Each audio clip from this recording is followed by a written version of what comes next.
que tenga estos minutos con Mega Noticias TVC. Kenia López, senadora, muy buenas tardes. ¿Qué tal? ¿Cómo están? Buenas tardes. Buenas tardes. Buenas tardes. Pues, ¿cómo ve, senadora, todo este panorama que se está abriendo, que señala la Secretaría del Trabajo, en donde puede sufrir modificaciones el tema de la subcontratación y no es como lo hemos venido analizando en los últimos días? Bueno, a ver, sin duda estamos hablando de una figura trascendente, importante. Estamos hablando de 4 millones de mexicanos que se ubican bajo esta figura laboral. Es un hecho que ha habido excesos, es un hecho que es una figura que si se hace de manera legal, conforme a la ley, sí, digamos, a través de esta subcontratación, terciarización o outsourcing, como es conocida, si se hace bien, como se establece en la ley, pues claro que es una figura que ayuda a los trabajadores, no solamente en México, sino en el mundo. Pero si se hace mal, esto es, si a través de esta figura no se respetan los derechos laborales, no se generan condiciones para tener, pues digamos, una mejor estadía laboral para los empleados, evidentemente es algo que se tiene que perfeccionar. A mí me parece que la iniciativa que presentó el presidente de la República necesita analizarse. Como bien ustedes han dado cuenta, aquí hay, digamos, una mesa de negociación. La teoría dice que se tendría que resolver en la Cámara de Diputados esta semana para que después se turne en su caso como Cámara Revisora en el Senado de la República. Yo quisiera solamente puntualizar algunas cosas. Primero, debe ser una figura que garantice que los mexicanos que hoy están en ella no pierdan sus empleos. No es en medio de una pandemia, cuando hay una falta de dinero en el bolsillo de los mexicanos, no se pueden generar modificaciones que colapsen la posibilidad de que los mexicanos tengan trabajo. Segundo, debe de haber una coordinación entre empleados, empleadores y autoridades. Nosotros llevamos pues desde inicios de este año trabajando en algunas mesas, incluso se les llamaba mesas de alto nivel, en el Senado de la República, y me parece que estos tres componentes son necesarios. Que los empleados, los empleadores y las autoridades puedan llegar a un punto de encuentro. Y por último, bueno, pues decir, me parece que estamos cerrando un año verdaderamente complicado a nivel internacional, también a nivel nacional, y bajo esta lógica se requiere que haya templanza, que no sea un tema ideológico, que no sea un tema político, sino que se prioricen los derechos de los empleados y los empleadores. Senadora, muy buenas tardes. Oiga, pero a ver, ¿por qué todo pareciera que se hace al revés? Se lo pregunto porque vemos que se envía esta iniciativa por parte del Ejecutivo y hasta hoy, incluso me parece que esta misma tarde estará sosteniendo reuniones con empresarios para intentar conversar sobre esta iniciativa. Al final del día, ¿qué tanto realmente el gobierno está dispuesto a escuchar las opiniones de los empresarios de estos sectores que se han posicionado en torno a esta figura del outsourcing? ¿Y por qué no se hizo antes? A ver, sin duda es un gran reto. Es un reto para un gobierno que ya conocemos, ya sabemos cómo funciona, ¿no? Pocas veces le gusta recular o hacer un alto, digamos, y perfeccionar sus propuestas. Vimos cómo destruyeron los fideicomisos y por más argumentos que se dieron, simple y sencillamente los destruyeron. Yo creo que hoy en este tema del outsourcing, de la terciarización, urge que el gobierno se enfoque, digamos, no en temas ideológicos, sino en una realidad. Y la realidad es que pues vamos a tener el peor año en términos económicos. El 2021 resulta todavía muy complejo y en medio de eso no puede haber una destrucción de los empleos de este país. Si hay que perfeccionarse, por supuesto que hay que perfeccionarse. Hay una figura que hoy algunas personas ocupan de manera ilegal. Bueno, pues eso hay que verificarlo y en su caso hay que sancionarlo, pero no se puede estigmatizar la figura que le da empleo a más de 4 millones de mexicanos. Senadora, entonces, ¿sería viable que de nueva cuenta el gobierno federal, que usted decía generalmente no se echan para atrás en lo que afirma, se reúna de nueva cuenta con los empresarios, se reúna de nueva cuenta con aquellos que saben lo que significa esta situación y que se pudieran hacer los ajustes pertinentes para, obviamente, no meter en un problema ni a trabajadores, ni a empleadores, ni mucho menos, por supuesto, al gobierno federal? Totalmente, Mitzi, va a ser un gran reto. Estamos en esta última, digamos, negociación. Me parece que esta debe ser la prioridad. O sea, la prioridad es cómo salvar empleos en este país, cómo permitir que los mexicanos tengan empleo en medio de esta pandemia, y estigmatizando o destruyendo una figura, me parece que esa no es la ruta. Senadora, parte de la propuesta que ustedes han presentado, si no me equivoco, le enviaron a la Cámara de Diputados, que va a ser Cámara de Origen, el grupo del PAN en el Senado, también incluye el tema del castigo, que sea retroactivo para aquellos que hayan infringido estas normas o esta subcontratación que de alguna forma afecta a muchos trabajadores. ¿De qué manera estaría funcionando el tema de las penalizaciones con esta propuesta que ustedes hacen a la Cámara de Diputados?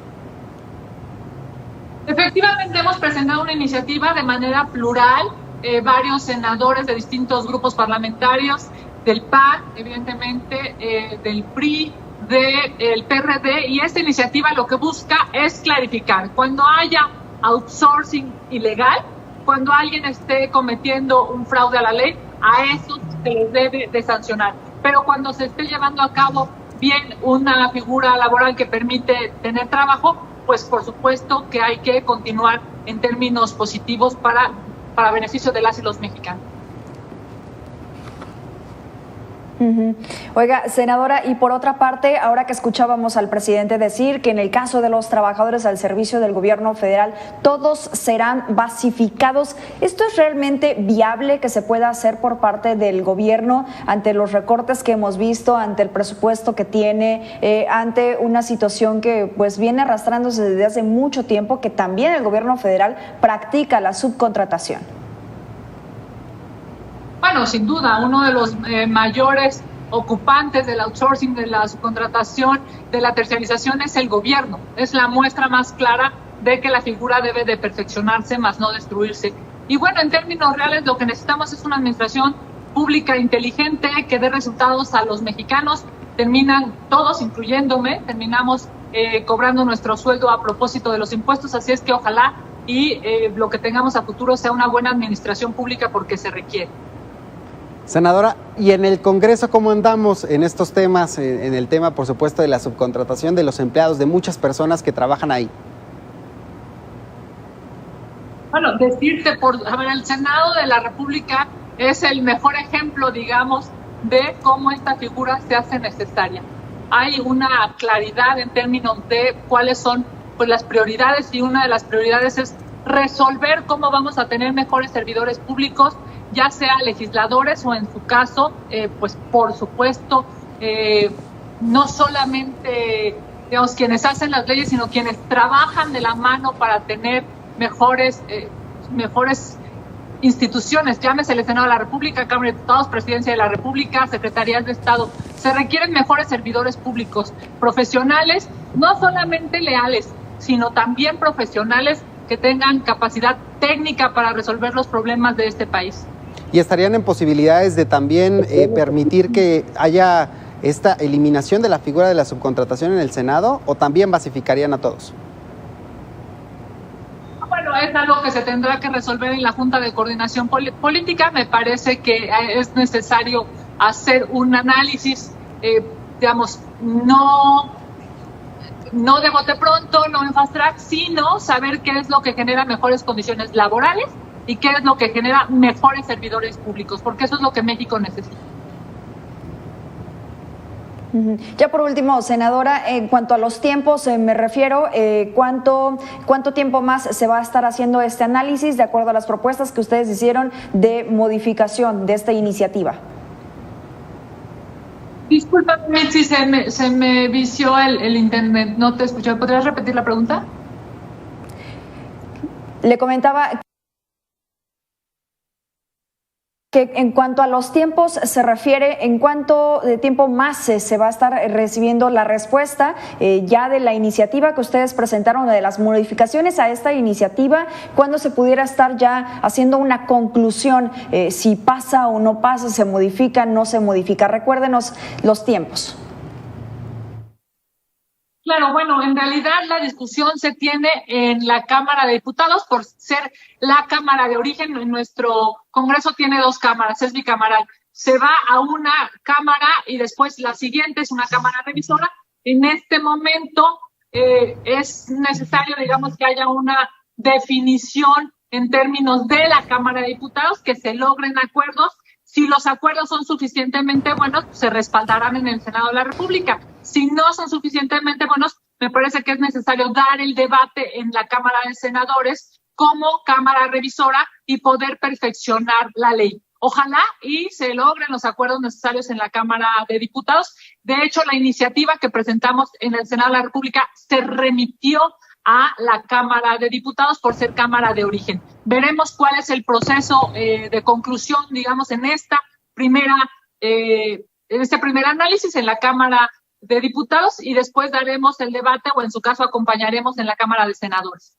Déjeme insistir en esto que apuntaba Mitzi, senadora. Si bien la Cámara de Diputados va a ser la Cámara de origen, ustedes tendrán un papel fundamental, pero si no llega a tomarse en cuenta ni la iniciativa que ustedes están enviando o la voz de los empresarios, de aquellos pues que sean afectados, ¿va a haber consenso? ¿Acompañarían la iniciativa o qué es lo que estaríamos previendo en estas discusiones? Que además, pues ya sabemos, Morena casi siempre se sale con la suya. A ver, Alejandro, me parece que la pregunta ayuda muchísimo a fijar posiciones, ¿no? Es claro que si la iniciativa que nosotros hemos presentado de manera plural en el Senado se acompaña en la Cámara de Diputados, pues nos haremos, digamos, un acompañamiento, o estaremos saludando con beneplácito el acuerdo. Pero si no se acompaña en la Cámara de Diputados, me parece que será obligado, necesario, que se vuelva a refrendar esa iniciativa en el Senado de la República. Eso lo sabremos en esta semana, y en su caso, bueno, pues si el Senado de la República recibe un documento a la altura de las circunstancias, de las necesidades de proteger los empleos de los mexicanos, me parece que estaremos acompañando ese acuerdo. Si no, por supuesto, como Cámara revisora, daremos el debate en estos temas. En medio de la pandemia, en medio de una crisis internacional y nacional en términos económicos, se requiere fortalecer instituciones, se requiere fortalecer figuras jurídicas, no destruirlas. Así es. Ya veremos qué es lo que ocurre, senadora. Vamos a mantenernos muy al pendiente esta semana, como bien usted lo ha señalado. Senadora Kenia López, le agradecemos estos minutos con Mega Noticias TVC, y que bueno, pues sigamos hablando y analizando sobre el tema. Muchísimas gracias. Bonita tarde. Buenas tardes.